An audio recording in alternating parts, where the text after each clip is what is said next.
Our war on terror begins with Al-Qaeda, but it does not end there.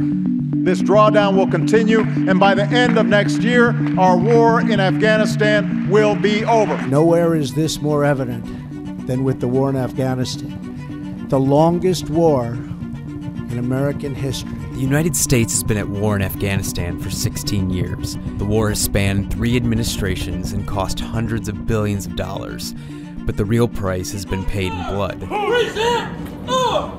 More than 2,400 U.S. service members have been killed in country since President Bush declared a war on terror.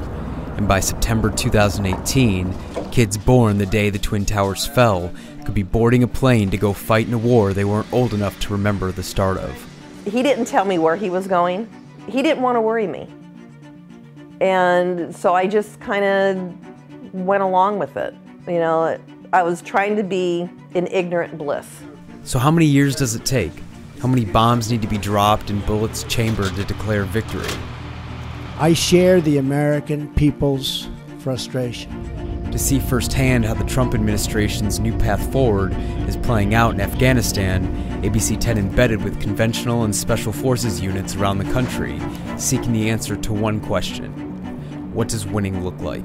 I think it's important to go back to why we're here in the first place, right? And we ignored Central Asia in the 90s. You know, the Taliban took over here. They invited in transnational groups like Al-Qaeda. We didn't do anything about it. And then that's what gave us 9/11. So our presence here and our efforts here, I think, directly protect the U.S. homeland and the homeland of our allies.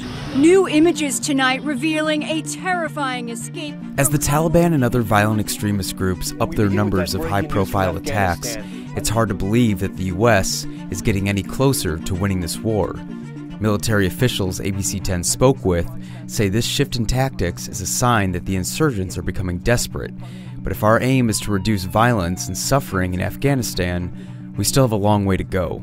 You know, again, whatever your politics are, and I know this is a long-term investment, but if that radical ideology is allowed to come back into places like Afghanistan and take root and have safe haven to plan and plot against the West and the rest of the modern world, that's unacceptable.